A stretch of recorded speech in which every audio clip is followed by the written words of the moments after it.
My cousin insisted I cater her entire wedding for free, saying, "It'll be great exposure for your business." When I declined, she rolled her eyes. "Fine, I'll find someone better." So I skipped the wedding. The next morning, I woke up to dozens of missed calls. The food was a disaster. "We need you now." I, Lisa, run a small catering business. It's nothing huge, just a local operation, but I've built a solid reputation over the years. I take pride in my work, and I'm not one to cut corners just to save a few bucks. Food is my livelihood. It's more than just a job to me. It's my passion, my art, my way of bringing people together during their most important moments. I've been doing this for 8 years now, ever since I graduated from culinary school with dreams of opening my own restaurant. The catering business wasn't my original plan, but it grew organically when friends started asking me to cook for their parties. Word spread, and before I knew it, I had a steady stream of clients who trusted me with their celebrations. My kitchen is my sanctuary. It's a modest setup in a rented commercial space downtown. Nothing fancy, but it's mine. The walls are lined with photos from hundreds of events I've catered: birthday parties, corporate lunches, anniversary celebrations, and yes, weddings. Each photo represents a memory, a moment when my food helped make someone's day special. I keep a small notebook where I write down comments from happy clients. "Your salmon was perfection." "The cake brought tears to my eyes." "You saved our event." These words mean everything to me. The business has its challenges, of course. The margins are tight, the hours are long, and there's always the stress of making sure everything goes perfectly. I've had my share of disasters: ovens breaking down on event day, suppliers delivering the wrong ingredients, staff calling in sick at the last minute. But I've learned to adapt, to have backup plans, to stay calm under pressure. That's what separates the professionals from the amateurs in this business. I remember one particularly challenging wedding where the bride changed her menu 3 times in the week leading up to the event. Each change meant recalculating costs, reordering ingredients, and adjusting our prep schedule. My staff thought I was crazy for accommodating her, but I knew how important this day was to her. The wedding went off without a hitch, and the bride sent me a handwritten thank you note that I still keep in my recipe folder. Building trust with clients is everything in this business. When someone hires me, they're not just buying food, they're buying peace of mind. They need to know that I'll show up on time, that the food will be delicious and beautifully presented, and that I'll handle any problems that arise without bothering them. That reputation took years to build, and I protect it fiercely. So, when my cousin Megan called me up one day, gushing about her upcoming wedding, I was genuinely happy for her. Megan and I had always had a complicated relationship. She was the kind of person who lived for attention, who needed to be the center of every story. Growing up, family gatherings often revolved around whatever drama was happening in Megan's life. She was 3 years younger than me and had always been the golden child in our extended family. Beautiful, charming, and seemingly destined for greatness. After high school, Megan had bounced between different careers. She'd tried modeling, then real estate, then marketing, never quite finding her niche. She had a habit of talking big about her plans and opportunities, but follow-through was never her strong suit. Still, she was family, and when she told me about her engagement to her boyfriend Marcus, I was genuinely excited for her. Marcus seemed like a solid guy, quiet, steady, worked in accounting. He balanced out Megan's more dramatic tendencies, and they'd been together for 3 years. The engagement had been a long time coming, and I was happy that she'd found someone who could ground her. At first, we chatted for a bit about the wedding plans, and then she dropped the bombshell. "I want you to cater the whole thing," she said excitedly. I smiled. "That's great. What's your budget? I can work with you, too." I was already mentally calculating possibilities. Wedding catering was my specialty, and I'd learned to work with all kinds of budgets. For family, I'd be willing to keep my margins lower, maybe suggest some cost-effective menu options that would still impress the guests. I had several packages I could offer, from simple cocktail hour appetizers to full multi-course dinner service. "Oh," she interrupted, "I was hoping you'd do it for free. As a wedding gift." I nearly choked. The casualness with which she said it, as if she were asking me to bring a bottle of wine to a dinner party, completely floored me. She wanted me to cater a wedding of 150 plus guests for free. The sheer audacity of the request left me speechless for a moment. Now, I love my family, but this was a massive request. A full-service catering job for a wedding that size would run thousands. I quickly did the math in my head. For 150 guests, we'd be looking at least $8,000 in food costs alone, not counting labor, equipment, rental, service staff, and my own time. We'd need to prepare appetizers for the cocktail hour, a full dinner service with multiple courses, and probably a late-night snack. The prep work alone would take my entire team 3 days. I tried to be polite. "Megan, I'd love to help, but that's a lot of work. The ingredients alone would cost me a fortune, not to mention labor and time. I just can't do that for free."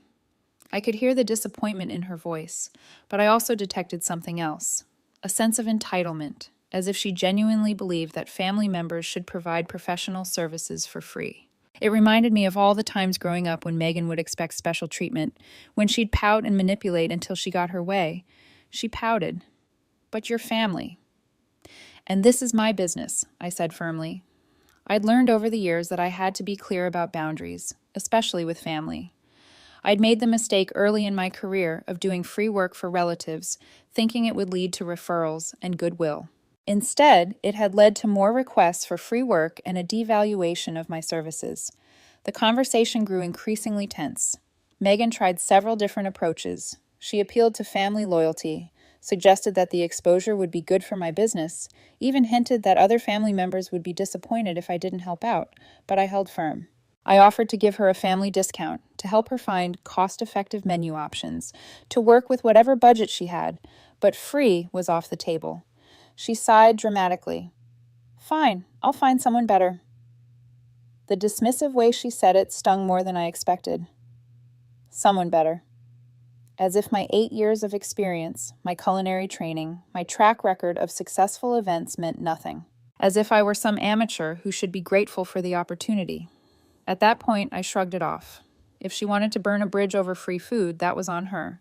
I'd learned not to take family drama too personally, and I had plenty of paying clients to keep me busy. I didn't hear much about the wedding after that. The family grapevine was unusually quiet about Megan's wedding plans, which I found a bit odd. Usually, her events were the subject of endless discussion and speculation. My mom mentioned in passing that Megan had found another caterer who was just as good, and I didn't give it another thought. In the weeks leading up to the wedding, I threw myself into my work. I had 2 other weddings that month, plus a corporate event and a couple of birthday parties. The summer wedding season was in full swing, and I barely had time to think about Megan's situation. My team and I were working 12-hour days, but the clients were happy and the business was thriving. Fast forward to the wedding day. I wasn't invited, probably because of the whole catering issue, but that was fine by me. I'd been to enough family weddings to know that they could be stressful affairs, full of old grievances and forced conversations. I spent the evening relaxing at home, enjoying a rare Saturday off. I ordered takeout from my favorite Thai place, opened a bottle of wine, and watched a movie. It was the first time in weeks that I'd had a completely free evening. Then, at 7:00 a.m. the next morning, I woke up to dozens of missed calls. The insistent buzzing of my phone pulled me from a deep sleep, and I groggily reached for it, expecting maybe an emergency with one of my upcoming events. Instead, I saw a string of missed calls from Megan, her mom, even my own mother. The timestamp showed they'd started calling around 6:00 a.m. and hadn't stopped. Something was very wrong. My first thought was that there had been an accident. Maybe someone had been hurt at the wedding. I finally picked up my mom's call, groggy and annoyed. "Oh my God, it was a disaster," she whispered. I could hear the shock in her voice, the kind of tone people use when they're describing something almost too awful to believe. "What?" I rubbed my eyes, trying to wake up fully. "The food, it was horrible. Megan is freaking out." As my mom filled me in on the details, I felt a mixture of vindication and genuine sympathy. The caterers she hired were awful. Mom continued. The chicken was undercooked, actually pink in the middle. Several guests got sick. The pasta was stone cold, like it had been sitting out for hours. And the seafood platter, oh my God, it was clearly canned tuna just dumped on a plate with some crackers. I could picture the scene. A wedding reception where the food was so bad that it became the main topic of conversation. Guests whispering to each other about the quality, maybe even refusing to eat. The bride and groom's special day overshadowed by culinary disasters. People left early, Mom said. By 9 o'clock p.m., half the guests had gone home. The ones who stayed were just drinking and avoiding the food. Megan was in the bathroom crying, and Marcus looked like he wanted to disappear. I bit my lip to keep from laughing. It wasn't funny exactly, but there was a certain poetic justice to it. Mom continued, "She's begging you to come fix it. They need real food for the brunch reception today." Apparently, Megan had planned a day after brunch for out-of-town guests, and now she was panicking about having the same caterer handle it. I blinked. So let me get this straight. She refused to pay me, found someone better, and now she wants me to come in last minute to save the day? The audacity was breathtaking. She'd dismissed my services, insulted my abilities, and now expected me to drop everything and rescue her wedding weekend. Mom sighed. Yes. I let out a slow, satisfied exhale. Tell her I'm unavailable. The decision came easily. I wasn't being vindictive. I genuinely was unavailable. Sunday brunch service requires extensive prep work that should have started days ago. Even if I'd wanted to help, there was no way to pull together a quality meal for that many people with a few hours' notice. But more than that, I wasn't going to reward her behavior. She'd made her choice, and now she had to live with the consequences. Mom gasped, "What?" "But I have plans," I said. "Besides, I wouldn't want to take business away from the caterer she hired." The sarcasm in that last line was intentional. If this other caterer was just as good as me, then surely they could handle the brunch as well. Mom knew better than to argue. She understood my business better than most family members, and she'd seen how hard I worked to build my reputation. She relayed the message, and within an hour, Megan lost her mind. She sent me a long, furious text about how I was selfish and petty, how I was ruining her wedding by refusing to help when it really mattered. The message was full of accusations and guilt trips, but it only confirmed that I'd made the right decision. If this was how she reacted to a simple no, imagine how she would have behaved if I'd worked the wedding for free and something had gone wrong. I didn't even bother responding. Later, I found out that the brunch ended up being grocery store deli trays that Megan's mom had panic bought at the last second. Wilted sandwiches, store-bought cookies, and fruit salad from plastic containers. People were not impressed. Megan is still salty about it to this day. But guess what? She never found someone better. The caterer she'd hired was apparently a friend of a friend who did catering as a side hustle. No professional experience, no proper equipment, no understanding of food safety. She'd chosen price over quality and got exactly what she paid for. So, after I refused to swoop in and save Megan's wedding brunch, I thought that was the end of it. I figured she'd eventually cool off. We'd have an awkward conversation at the next family gathering, and life would move on. I was wrong. A few days later, I started noticing something strange. Bad reviews began popping up on my business page. At first, I thought it was just coincidence. Every business gets the occasional bad review, and I'd learned not to take them too personally. But these were different. Terrible service, one read. Food was bland and arrived cold, unprofessional. The review was short and vague, without any specific details that would help me understand what had gone wrong. Another one said, "Canceled last minute and ruined my event. The chicken made everyone sick. Avoid at all costs." I read each one, my stomach tightening. These were fake reviews, and not even particularly well-crafted ones. They were too generic, too similar in tone and structure. And it wasn't just one or two. There were dozens, all posted within hours of each other. My overall rating, which had taken years to build up to 4.8 stars, was plummeting. I checked the profiles of the reviewers.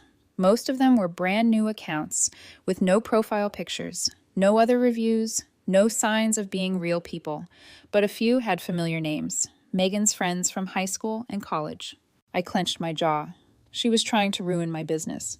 This wasn't just about the wedding anymore. This was a deliberate attempt to destroy my livelihood because I'd refused to work for free. I called her immediately. She didn't pick up. No surprise there. I decided to go to the source. I texted her, keeping my tone as calm and professional as possible. "Hey, Megan, just saw a bunch of fake reviews on my business page. I know you're upset, but this isn't the way to handle it. Please have them taken down." She read the message instantly. I could see the read receipt, but no reply came. Then, minutes later, I got a notification that she'd blocked me. That's when I knew this wasn't just petty drama. This was war. The betrayal hit me harder than I expected. I'd known Megan was dramatic, but I'd never imagined she'd be capable of something so calculated and cruel. She wasn't just venting her frustration. She was actively trying to destroy something I'd spent years building. I spent the next few days reporting every fake review to Google My Business and Yelp. But the damage was done. The platform's review systems are designed to prevent manipulation, but they're not perfect. It takes time for fake reviews to be investigated and removed. And in the meantime, potential clients were seeing my tanked rating and going elsewhere. Some of my regular clients reached out, concerned about what they were seeing online. I had to explain the situation, which was embarrassing and unprofessional. A few people even canceled upcoming bookings, worried about the quality of my service. I was furious, but I didn't have concrete proof that Megan was behind it. Not yet. Then, out of nowhere, I got a call from another caterer in town. Let's call him Dave. Dave and I weren't exactly friends, but we had a professional respect for each other. We'd even collaborated on a few large events that were too big for either of us to handle alone. The catering community in our city was small, and we all knew each other. He sounded uncomfortable when he called. "Hey," he said, "I need to tell you something. I just got a call from a bride named Megan. She wanted me to write a bad review about you, said you ruined her wedding and needed to be taught a lesson." I gripped the phone tighter. "She asked you to leave a fake review?" The audacity was stunning, but it also gave me exactly what I needed, proof of her campaign against me. "Yep," Dave sighed. "She offered to pay me $50 to write something nasty about your food and service. Told her I don't play that game, but figured you should know. She's calling other caterers too, trying to get them to join in." I was seeing red. She wasn't just venting her anger or trying to warn people away from my business. She was actively recruiting others to help her destroy my reputation. This was organized, deliberate, and completely unhinged. She was actively trying to destroy my business, and I needed proof. I had an idea, but I needed help to pull it off. I got a friend, let's call her Sophie, to help me out. Sophie was a graphic designer who understood social media, and she'd helped me with my business's online presence in the past. The plan was simple. Sophie would create a fake social media profile and approach Megan as a potential bride looking for catering recommendations. If Megan was really running a campaign against me, she'd likely take the bait and try to turn this bride against my business. Sophie messaged Megan from the fake account, pretending to be a newly engaged woman looking for caterers in the area. She asked if Megan had any recommendations or warnings about local vendors. Megan took the bait immediately. "Oh my God, yes," Megan wrote back within minutes. "Just avoid Lisa's business at all costs. Total disaster. They ruined my wedding. Showed up late. Food was terrible. Completely unprofessional." I felt my chest tighten as Sophie screenshotted the messages and sent them to me. But Megan didn't stop there. "Actually," she continued, "I'm putting together a group to leave bad reviews and warn people about them. Want to join?" She sent Sophie a group chat invite. We hit the jackpot. Inside the chat were Megan and at least 15 of her friends, all actively planning to flood my business page with fake reviews. They had scripts prepared, fake stories about terrible experiences, and even photos of disgusting food they'd pulled from Google to use as evidence of my poor service. The chat history was damning. Megan had been coordinating this campaign for days, assigning different friends to target different review platforms. She'd created a whole narrative about how I'd ruined her wedding, complete with fabricated details about late arrivals, cold food, and rude service. None of it was true, but it was detailed enough to sound convincing. Sophie screenshot everything. Now I had proof of exactly what Megan was doing, and I wasn't just going to sit back and take it. It was time to fight back. The counterattack started the next morning. I called Megan's dad, Uncle Dan. Now, Uncle Dan is an old-school, no-nonsense kind of guy who'd worked his way up from nothing to build a successful construction company. He'd always been supportive of my business, often recommending me to his business associates for corporate events. More importantly, I knew he had no idea what his daughter was up to. Dan valued honesty and hard work above all else, and he'd raised Megan to have those same values. Clearly, the message hadn't stuck. When I told him about the fake review campaign, he was silent for a long time. I could hear him breathing heavily on the other end of the line. Then he sighed. "I'll handle it," he said, in a tone that suggested Megan was about to have a very unpleasant conversation with her father. Within an hour, Megan unblocked me and sent a frantic text. "Why would you tell my dad?" she wrote. There was panic in her message, the kind of fear that comes from knowing you're about to face serious consequences. Why would you try to destroy my business? I replied. She sent a string of excuses that only made her look worse. I was just mad. I didn't think it was a big deal. You didn't even help me when I needed you. It's not like you lost money over it. That last line was particularly infuriating. Of course, I'd lost money, canceled bookings, damaged reputation, time spent dealing with fake reviews instead of focusing on my actual work. But even if I hadn't lost money, her logic was insane. Trying to ruin someone's livelihood because they wouldn't work for free? I didn't reply to her excuses. Instead, I forwarded all the screenshots to Google My Business and Yelp's review departments. Over the next few weeks, her entire group got banned from leaving reviews, and all the fake reviews were systematically removed. My page was restored to its original rating, but the damage to my peace of mind wasn't so easily repaired. The ultimate twist came a week later when I got one more call that changed everything. It was from the caterer Megan had originally hired, the one who'd ruined her wedding dinner. Let's call him Rick. He sounded pissed. She just tried to file a chargeback on my payment, he said. Claimed I scammed her and that the food was inedible. She ate half the food at the wedding, complained about the rest, and now she wants her money back. Are you serious? I asked, though I wasn't really surprised. Oh yeah, he said. She paid me half up front, then tried to get the bank to refund it after the wedding. Guess she thought she could get a free wedding meal. I whistled. She really didn't know when to quit. The pattern was becoming clear. Megan had a history of trying to get services for free, whether through manipulation, fake reviews, or outright fraud. Oh, I'm not letting it slide, Rick said. I'm taking her to small claims court. Good for him, I thought. Someone needed to hold her accountable. And that's when it hit me. Megan wasn't just entitled, she was a scammer, and karma was just getting started. A few weeks passed, and business slowly returned to normal. The fake reviews were gone. My regular clients were reassured, and new bookings were coming in. I thought the worst was behind me. But then I got a weird call from another wedding client. Hey, she said, just wanted to check. Are you still catering my wedding? Of course, I replied. Why would you think otherwise? Well, someone told me you went out of business, she said. My stomach dropped. Who told you that? I spent the next hour calling all my upcoming clients, and sure enough, several of them had received similar messages. Someone was personally contacting my clients, telling them I'd shut down or gone out of business. It didn't take long to figure out who. Megan had been systematically contacting my clients using information she'd gathered from my social media pages and business website. She'd even gone so far as to create a fake email account under my business name and send out cancellation notices to some of my biggest events. The fake emails were crude but effective. They claimed that due to personal circumstances and health issues, I was shutting down my catering business immediately and canceling all upcoming events. Some clients had already started looking for replacement caterers. I wanted to scream. This wasn't just petty revenge anymore. This was sabotage on a professional level.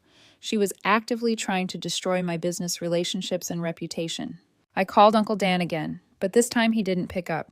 I had a bad feeling about why. The family secret came out later that night when my mom called me. Listen, she said carefully. I know you're mad at Megan, but maybe it's time to just let this go. The tone in her voice suggested she knew something I didn't. Let it go? I almost laughed. She's still trying to ruin me. Mom, she's contacting my clients, sending fake emails, trying to destroy my business. How can I just let that go? Mom sighed. Her parents are dealing with a lot right now. What do you mean? I pressed. Then she told me something I never saw coming. Uncle Dan had just found out that Megan had racked up over $30,000 in credit card debt. But that wasn't the worst part. She'd used his credit to do it, taking out loans and opening credit cards in his name to pay for her extravagant wedding. She'd forged his signature on loan applications, used his social security number to open accounts, and maxed out every line of credit she could get. The wedding had cost nearly $60,000, and she'd financed almost all of it through fraud. I sat there stunned. She committed identity theft against her own father. Mom lowered her voice. Dan is trying to keep it quiet, but yes, the bank discovered the fraud during a routine credit check. Now they're demanding immediate payment, and Dan's credit is ruined. This wasn't just about me anymore. Megan wasn't just an entitled brat who threw tantrums when she didn't get her way. She was a criminal, willing to steal from her own family to maintain her fantasy lifestyle. Suddenly, her desperate attempts to destroy my business made perfect sense. She was drowning in debt and legal troubles, and she needed someone to blame. I realized that she'd probably never planned to pay for wedding catering in the first place. Whether she'd hired me or someone else, she would have found a way to avoid paying. If I'd done the job for free, she would have just moved on to the next vendor. If I charged her, she probably would have tried the same chargeback scheme she'd used on the other caterer. And now that her whole life was crashing down around her, she was desperate to blame someone else for her problems. That's when I decided I wasn't just going to sit back and let her destroy me while she destroyed herself. Megan had made it her mission to ruin me. I was about to return the favor, but I was going to do it the right way, with truth, evidence, and the support of everyone she'd wronged. The setup required careful planning. First, I had to confirm my suspicions about the other vendors from her wedding. I reached out to the original caterer, the one Megan had tried to scam with a chargeback. "Did she ever pay you?" I asked. "Nope," Rick replied. "She never showed up to court when I sued her. I won by default, and now I'm filing for wage garnishment. If she has any legitimate income, I'll get my money eventually." That gave me an idea. I started looking into the other vendors from her wedding: the florist, the DJ, the venue, the photographer. One by one, I reached out to them, and the pattern became clear. She hadn't paid any of them. The DJ was still waiting for his $1,500 arrangement fee. The florist had been ghosted after delivering thousands of dollars worth of arrangements. The cake decorator had spent 2 days creating a custom wedding cake and never received payment. The venue was threatening to send her account to collections. This wasn't just poor planning or temporary financial difficulties. Megan had systematically booked vendors with no intention of paying them. She'd created her dream wedding on borrowed money and other people's services, then tried to disappear when the bills came due. But she'd made one crucial mistake. She'd left a trail of evidence and a lot of angry people who were ready to take action. The showdown required one more phone call, this time directly to Uncle Dan. When I told him everything I discovered, the unpaid vendors, the systematic fraud, the coordinated attack on my business, he was quiet for a long time. Then he exploded. I'll spare you the details of that conversation, but by the end of it, Megan's support system was officially gone. "I'm cutting her off," Dan said. "No more help, no more bailouts. She made this mess and she can clean it up herself." "You're really going to let her sink?" I asked, though I already knew the answer. "She tried to destroy your business," he replied. "She stole from me, lied to me, and scammed half the town. She's made her choice, and now she has to live with the consequences." With that, the final piece was in place. I didn't know exactly how it would all play out, but Megan's house of cards was about to collapse, and I was going to have a front row seat to watch it happen. The explosion came at a family gathering, a birthday party for my aunt that had been planned for months. The venue was packed with dozens of relatives, all making small talk and pretending there wasn't a storm brewing beneath the surface. Megan walked in like nothing was wrong. Hair perfectly styled, makeup flawless, fake smile plastered on her face. She was good at that, pretending everything was fine, even when her world was falling apart. She made the rounds, hugging relatives and accepting congratulations on her recent marriage, acting like the perfect new bride. I watched her from across the room, marveling at her performance. She chatted with cousins, laughed at jokes, and played the part of the happy newlywed, but I could see the tension in her shoulders, the way her smile didn't quite reach her eyes. Then Uncle Dan stood up. "I need to say something," he announced, his voice cutting through the party chatter.